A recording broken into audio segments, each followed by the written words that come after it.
Assalamualaikum warahmatullahi wabarakatuh. Perkenalkan, nama saya Tiara Zakia dengan NIM 2120206038 dari kelas Matematika 2. Di sini saya akan mempresentasikan materi mengenai tugas dan tanggung jawab guru sebagai pengajar dan pendidik.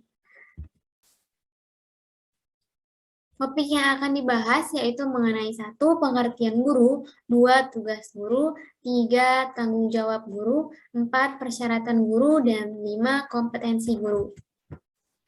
Yang pertama yaitu pengertian guru. Pengertian guru adalah orang yang mendidik, mengadakan pengajaran, memberi bimbingan, menambahkan pelatihan fisik atau non-fisik, memberikan penilaian, dan melakukan evaluasi berkala berkaitan dengan satu ilmu atau lebih kepada peserta didik. Selain itu, guru mempunyai beberapa definisi lain, baik itu menurut para ahli maupun perundang-undangan. Di antaranya adalah guru adalah tenaga pendidik profesional di bidangnya yang memiliki tugas utama dalam mendidik, mengajar, membimbing, memberi arahan, memberi pelatihan, memberi penilaian, dan mengadakan evaluasi kepada peserta didik yang menempuh pendidikannya sejak usia dini melalui jalur formal pemerintahan berupa sekolah dasar hingga sekolah menengah. Guru adalah seorang yang memiliki kewenangan dan tugas dalam dunia pendidikan, serta pengajaran pada lembaga pendidikan formal. Guru adalah orang yang pekerjaan atau profesinya mengajar. Baiklah, yang kedua yaitu mengenai tugas guru. Tugas guru secara umum adalah mendidik. Dalam operasionalisasinya, mendidik adalah rangkaian proses mengajar, memberikan dorongan, memuji, menghukum, membentuk contoh, dan membisahkan. Tugas guru secara khusus yaitu yang pertama sebagai pengajar atau instruksional, guru bertugas merencanakan program pengajaran, melaksanakan program yang telah disusun, dan melaksanakan penilaian setelah program itu dilaksanakan. Yang kedua, sebagai pendidik atau edukator, guru bertugas mengarahkan peserta didik pada tingkat kedewasaan yang berkepribadian sempurna. Yang ketiga, yaitu sebagai pemimpin. Guru bertugas memimpin dan mengendalikan diri sendiri, peserta didik, dan masyarakat yang terkait, menyangkut upaya pengarahan, pengawasan, pengorganisasian, pengontrolan, partisipasi atas program yang telah dilaksanakan. Menurut Depdikbud, tugas utama seorang guru antara lain yang pertama yaitu tugas bidang profesi atau tugas profesional. Tugas guru sebagai suatu profesi meliputi mendidik dalam arti meneruskan dan mengembangkan nilai-nilai hidup dan kehidupan, mengajar dalam arti meneruskan dan mengembangkan ilmu pengetahuan dan teknologi, dan melatih berarti mengembangkan keterampilan pada peserta didik. Yang kedua, tugas guru dalam bidang kemanusiaan meliputi bahwa guru di sekolah harus dapat menjadi orang tua kedua, dapat memahami peserta didik dengan tugas perkembangannya mulai dari sebagai makhluk bermain atau homo ludens, sebagai makhluk remaja atau berkarya, homo piter, dan sebagai makhluk berpikir atau dewasa, homo sapiens. Membantu peserta didik dalam mentransformasikan dirinya sebagai upaya pembentukan sikap dan membantu peserta dalam mengidentifikasi diri peserta itu sendiri. Yang ketiga, tugas guru dalam bidang kemasyarakatan. Masyarakat menempatkan guru pada tempat yang lebih terhormat di lingkungannya karena dari seorang guru diharapkan masyarakat dapat memperoleh ilmu pengetahuan. Itu berarti guru berkewajiban mencerdaskan bangsa Indonesia seutuhnya berdasarkan Pancasila. Yang ketiga, tanggung jawab guru. Tanggung jawab seorang guru profesional antara lain yang pertama yaitu tanggung jawab intelektual. Tanggung jawab intelektual guru itu diwujudkan melalui penguasaan materi pembelajaran secara luas dan mendalam yang mencakup penguasaan materi kurikulum mata pelajaran di sekolah dan substansi keilmuan yang menaungi materinya, serta penguasaan terhadap struktur dan metodologi keilmuannya. Yang kedua, tanggung jawab profesi atau pendidikan. Tanggung jawab profesi atau pendidikan itu diwujudkan melalui pemahaman guru terhadap peserta didik, perancangan dan pelaksanaan pembelajaran, evaluasi hasil belajar, dan pengembangan peserta didik untuk mengaktualisasikan berbagai potensi yang dimilikinya.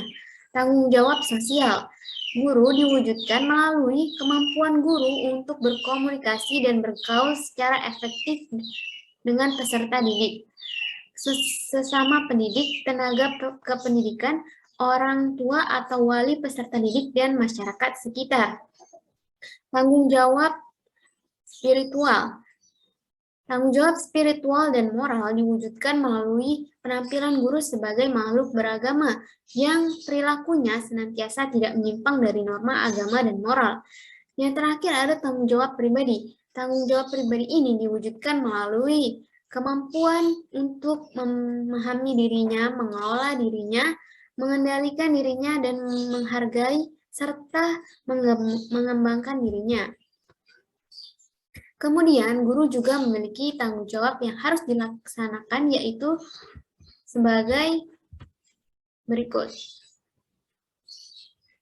Guru harus menuntut murid-muridnya belajar, turut serta membina kurikulum sekolah, melakukan pembinaan terhadap diri siswa, kepribadian, watak, dan jasmaniah, memberikan bimbingan kepada murid, melakukan diagnosis atas kesulitan-kesulitan belajar, dan mengadakan penilaian atas kemajuan belajar, menyelenggarakan penelitian, mengenal masyarakat dan ikut serta aktif, menghayati, mengamalkan, dan mengamankan Pancasila, turut serta membantu terciptanya kesatuan dan persatuan bangsa dan perdamaian dunia, turut menyukseskan pembangunan. Yang keempat ada persyaratan guru. Persyaratan guru ini terbagi menjadi 5. Yang pertama yaitu persyaratan fisik, yaitu kesehatan jasmani. Yang kedua persyaratan psikis. Yang ketiga persyaratan mental. Yang keempat persyaratan moral, yaitu sifat susila dan budi pekerti luhur. Yang kelima ada persyaratan intelektual atau akademis. Selain itu, ada pula syarat lain yang sangat erat hubungannya dengan tugas guru di sekolah sebagai berikut. Yang pertama, harus adil dan dapat dipercaya. Yang kedua, sabar, rela berkorban dan menyayangi peserta didiknya.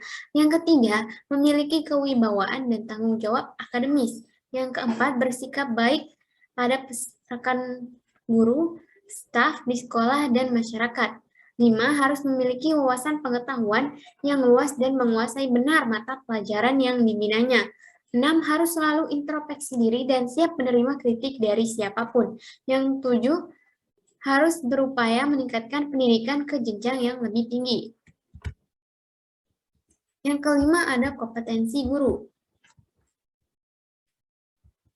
Kompetensi guru ini terbagi menjadi 3. Yang pertama yaitu kompetensi personal. Kompetensi personal atau kepribadian guru adalah kemampuan guru untuk memiliki sikap atau kepribadian yang ditampilkan dalam perilaku yang baik dan terpuji, sehingga dapat menimbulkan rasa percaya diri dan dapat menjadi panutan atau teladan bagi orang lain, terutama siswanya.